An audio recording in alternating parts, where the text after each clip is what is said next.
Besar Pondok Pesantren PPTG Al-Astariyah, para kiai ingkang boten izin, kaum sobat setunggal sekalipun,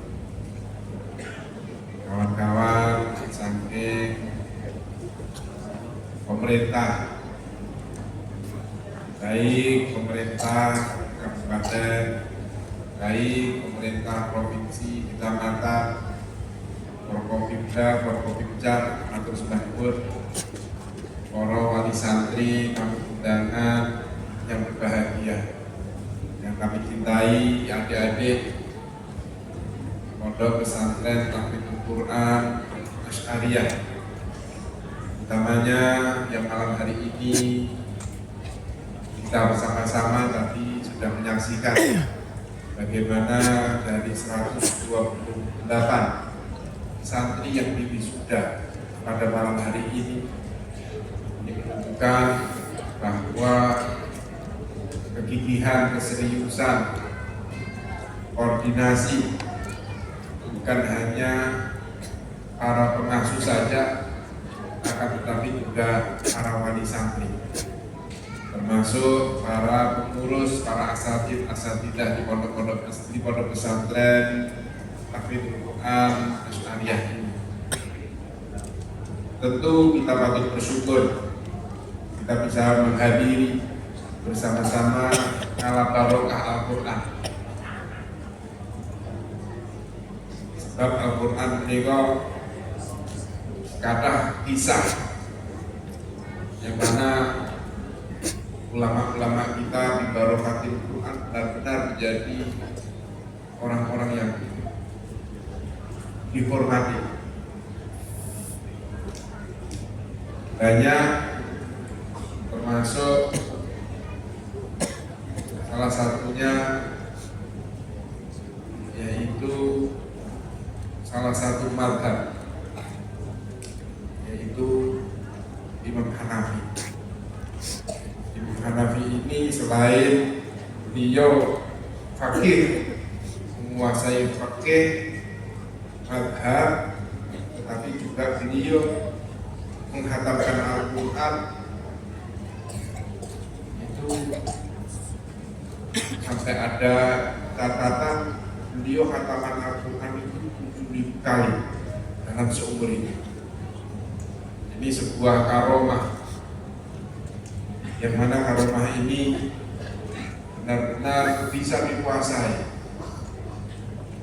Ada satu kisah yang menceritakan beliau itu kalau sholat malam, setiap sholat itu khatam Al-Quran.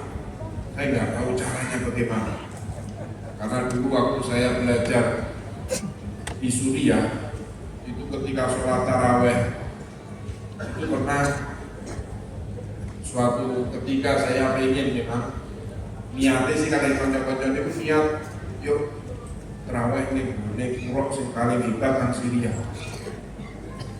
Syekh Hasan. Iku kula berempat terawih mulih. Pokoknya niatnya itu khusus saya. Nanti kok ada sholat isya, sholat pertama, terawih pertama kalau ingat. Itu beliau Syekh Hasan matur. Nanten di bahasa Indonesia itu teman malam ini tadi kita belum buka, jadi perut kita belum penuh. Insya Allah nanti malam ini kita terawih membaca 2 juz. Itu langsung rasanya itu kuat mulai.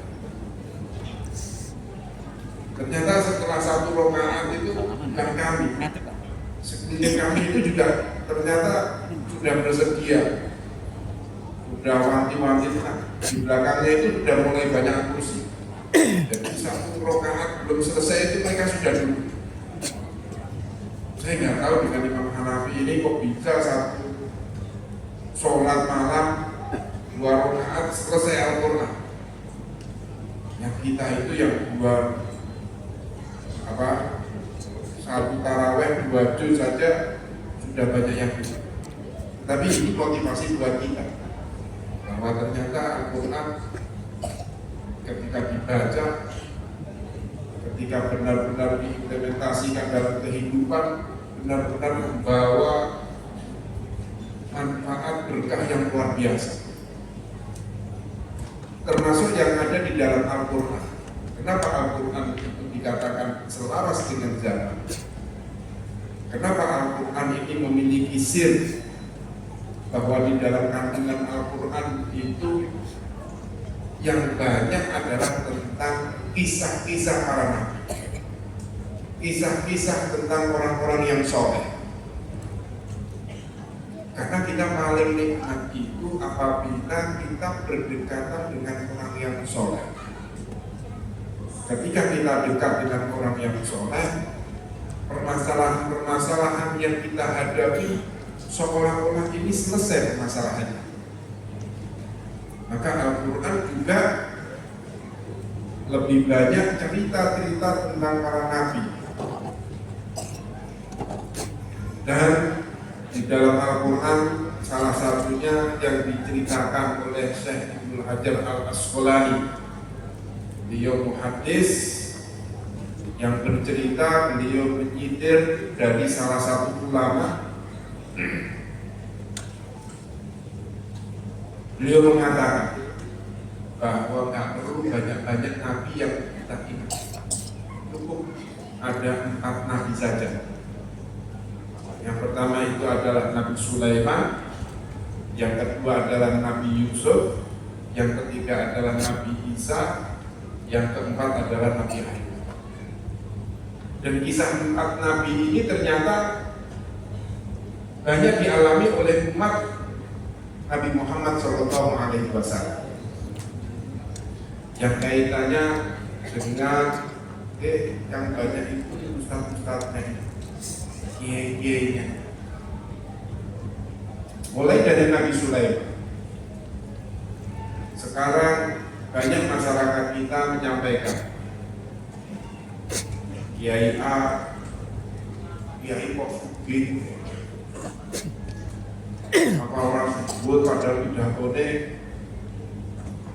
ceramahnya, ngomongin selalu mengajak untuk tawadhu, untuk ikhlas dan lain sebagainya. Tetapi ulama-ulama ini kenapa sekarang malah terlihat hidupnya mewah? Karena orang-orang yang mengkritik seperti ini membaca Al-Qur'annya tidak dengan tadabbur. Coba kalau membaca Al-Quran dengan tadabbur dan kisah-kisah di dalam Al-Quran itu benar-benar diimplementasikan, maka juga akan membaca bagaimana Nabi Sulaiman itu memiliki kekayaan yang luar biasa. Maka seperti yang kalau ini itu sering diomongin itu Kiai Ibnu Malik saking banyak negara itu kedunyane pol. Ini gambar ini kami bagi-bagi mantan itu buatan langsung diwangsulakan ke Nabi Sulaiman. Coba kalau kita kembalikan ke Nabi Sulaiman yang ditaklukkan Ratu Balqis dengan kekayaannya Nabi Sulaiman sehingga bisa membawa banyak umat masuk ke Islam atau ke agama Tauhid. Begitu juga saat ini fenomena yang akhir-akhir ini juga konsen, banyak juga orang yang dianggap sebagai tokoh tiba-tiba kena permasalahan-permasalahan yang masuk ke penjara. Maka ketika seperti itu saya sampaikan, ketika ada orang yang datang kepada saya terus mungkin itu untuk permasalahan ini, lalu tiba-tiba ada permasalahan yang masuk saya ke bumi, ke sejarah, saya sampaikan tak perlu khawatir, mungkin dengan itu kayak Nabi Yusuf. Yang mana Nabi Yusuf ini juga Nabi yang buat cerita kita sebenarnya. Lebih-lebih orang Indonesia itu kadang cok digenggen-genggenan, gitu. Nabi Yusuf itu kisah. Nabi Yusuf itu sebelum menjadi nabi itu digenggen-genggenan. Diomong terus ini, diomong romo, dia ngetik. Keranten apa? Keranten beliau ditemukan oleh pedagang, saudagar, lalu dibawa ke Mesir dijual. Ketika sudah dijual, ya mau nggak mau harus disuruh-suruh, bahkan sampai ke penjara. Kalau saya anak-anak, ketika kita membaca kisah-kisah di kitab-kitab, di ajaran-ajaran, itu kapan Nabi Yusuf itu diangkat menjadi nabi? Kalau kita menelaah, ya diangkatnya Nabi Yusuf itu yang ketika pas di penjara itu. Maka ketika kita melakukan masa-masa di penjara, kalau kita benar-benar lalu ingat kepada Nabi Yusuf, lalu mengamalkan amal-amal ibadah yang ada di dalam, dengan mengajar, mengobati kawan-kawannya seperti teman saya yang ada di salah satu kabupaten, itu luar biasa di penjara dihormati. Bahkan ketika beliau keluar itu nggak boleh dipanggil, ya jangan keluar dulu, saya masih butuh ngaji dengan jenengan. Ayat di luar orang ini diomongin, di dalam dilulukan karena kebermanfaatannya mengajar kepada para nabi. Ini banyak. Begitu juga ada yang Nabi Isa, nabi yang miskin. Jadi kalau dari kiai, dari ulama miskin, nggak perlu khawatir, nggak perlu susah. Ada kocoknya aku kok konten cari kita Nabi Isa. Nabi Isa itu nabi yang miskin, diusir di tempat tidak ada nopo-nopo. Lalu ada Nabi Ayub. Nabi ini pun yang kiai sakit deh. Kalau yang rasanya itu pun ambruk daya deh. Apa kemarin yang sakitnya itu stroke. Itu pun diomongi macam-macam. Kiai kok stroke ini dosa apa? Jadi dia penyakit itu. Dosa apa tadi? Apa ini tumpah? Bahwa ternyata ada nabi yang mana-mana membawa penyakit. Ini Nabi Ayub. Bahkan beliau ketika bersuci itu penyakitnya didekat lagi di badan gimana? Kalau seandainya umat Islam itu benar-benar memahami Al-Quran, saya yakin bahwa kedamaian, ketentraman itu akan terwujud. Karena ketika ada orang seperti ini mau ngomong, mau ngerasani, ternyata ada nabinya yang seperti ini. Begitu juga dulu saya punya duit itu siji, itu diwakil turunannya, kode-kodenya. Kalau Nabi Muhammad, kalau saya Khadijah itu garwane siji toh. Tapi melalui pasca ketika Nabi karena tidak Aisyah, garwane kan dikatakan. Terus dia nonton punyai garwane itu terus kalah garwane itu kayak nonton contohnya punyai pasti. Tinggal ada bapak-bapak ikut, pengen ikut garwane sudah ibu sudah Aisyah.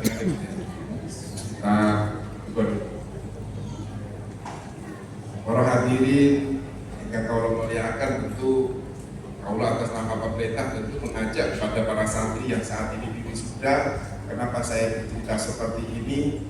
Saya ingin bahwa para santri yang saat ini di wisuda jangan merasa puas setelah di wisuda, karena di dalam Al-Quran banyak ilmu yang masih perlu dikaji. Dan Al-Quran itu ulama-ulama sepakat bahwa Al-Quran itu selaras terhadap zaman apapun ya, dan maknanya pasti akan berkembang. Nalika kawula sekolah teng Madrasah Ghazaliyah, ketika kawula niku ngaos tentang Al-Quran yang dimaknani wal jibal suyirat, itu kemanane gunungnya bedos. Terus kebingungan nanti kalau ditangketi, nanti gunungnya itu boten aktif, beledosnya kapan? Ngoten niku. Ya pokoknya itu hilang. Ngoten niku jawabannya guru niku ngoten Pak. Tapi setelah berjalannya waktu, setelah tahun 2000-an, ternyata terjawab. Kalimat suyirat itu dari kalimat sayara. Oh ternyata gunung ini dipendeti kali kaki Ibnu Malik. Dia bangun dot ditumpahno mobil-mobil ini bagian dari alamat-alamat tanda-tanda kiamat. Gunungnya diambil, bukan meletus seperti yang digambarkan ulama-ulama terdahulu, pindah-pindah. Wah, ternyata pindahnya itu di motif terkerik.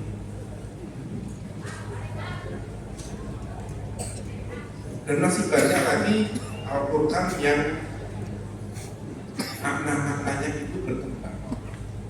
Maka saya berpesan pada adik-adik, jangan berhenti, jangan selesai, lanjutkan, teruskan, karena itu bekal dakwah kita di tengah-tengah masyarakat.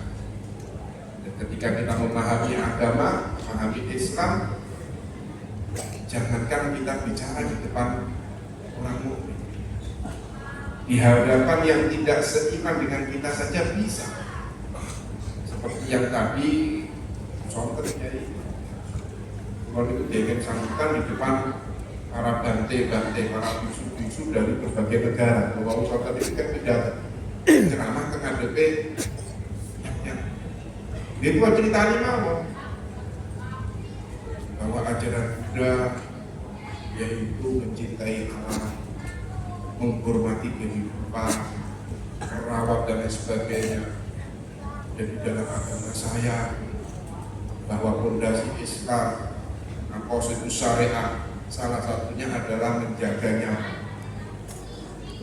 Ini langsung sorak-sorak sedoyo itu mengapresiasi. Pak Dr. pidato, Menteri Agama pidato ceramahi malih. Kantung samping kula wau boten yaitu hakim Menteri Agama terdahulu bisi kula Menteri Agama yang lagi ceramah ning ngarepe wong sing ora kok imane tapi do mantuk-mantuk. Ngoten iki. Artinya apa? Kalau kita menguasai syariat, menguasai agama, kita bisa diterima dimanapun tempat. Kita bisa untuk menjadi pemersatu. Karena ajaran Nabi Muhammad, apalagi di bulan Muharram, selain kita mengetahui amal-amal ibadah di bulan Muharram, tentu yang paling utama adalah bagaimana menelaah sejarah hijrahnya Nabi Muhammad. Yang mana ketika Nabi Muhammad di Mekah oleh Allah Subhanahu wa Ta'ala diceritakan, dikisahkan, ditakdirkan harus pindah ke Madinah. Dan di Madinah negara yang majemuk, agamanya tidak satu, sukunya tidak satu. Di situ ada suku Arab, ada suku Abraha, ada suku Yahudi dan lain sebagainya. Tetapi bisa disatukan oleh Rasulullah. Dan Islam diajarkan oleh Rasulullah untuk menyatukan ini. Bukan hanya seagama, harusnya kita paham bahwa man qala la ilaha illallah dakhala jannah. Bahwa orang yang mengatakan la ilaha illallah saudara kita. Yang tidak bersaudara, yang tidak seiman saja Nabi Muhammad itu dikumpulkan, disatukan. Maka tugas kita sebagai orang mukmin, sebagai masyarakat pesantren harusnya bisa meneladani Rasulullah ini untuk menyatukan, tidak malah berebut sendiri, tidak malah cerai-berai sendiri. Ini yang diajarkan Rasulullah, dan ini saya sampaikan karena saya saat ini memiliki tanggung jawab yang luar biasa. Kami mengembangkan Jawa Tengah yang majemuk, yang di dalamnya tidak hanya orang Muslim, yang semuanya itu bermacam-macam, maka kita harus lakukan. Karena ancaman saat ini bukan lagi perpecahan, tetapi pemberontakan. Saat ini dunia lagi tidak baik-baik saja. Saat ini butuh negara yang kuat. Negara yang kuat adalah negara yang bersatu, negara yang sama-sama membangun bangsanya untuk pertahanan ekonomi, untuk pertahanan dan sebagainya. Sehingga menurut saya itu para kiai, para habaib, para tokoh agama kebersamaan yang sudah dibangun oleh muassis Nahdlatul Ulama, muassis organisasi yang ada di Indonesia ini kita ikuti, kita adopsi di era saat ini. Kita harus ada kebersamaan, harus ada kesatuan. Bapak Ibu yang kami hormati, ini ingkang saged kawula aturaken nyuwun sewu, kula pamit terus sampai sebab kula pinjing kula kedah nemui teman-teman DPR RI harus rapat di Semarang. Kula niki nggih mulai jam 5:30 setengah 7 kula medal, sehingga kula niki wau badhe izin kula sekali ojo terus wis kapun tinggal kita mangke gak kula ini kok niki kula jam setengah 7 malam masih di Magelang. Alhamdulillah ini sangat hormat dan panjenengan. Yang paling utama adalah kita hormat khataman Al-Quran, karena khataman Al-Quran ketika Al-Quran dibaca selesai dan diamini, para malaikat juga mengikuti mengamini itu menghamilkan. Dan Allah Subhanahu wa Ta'ala di dalam satu hadis diceritakan oleh Nabi Muhammad, beliau menyampaikan innalillahi malaikah, bahwa Allah memiliki malaikat yang dikatakan sayyarul ulam.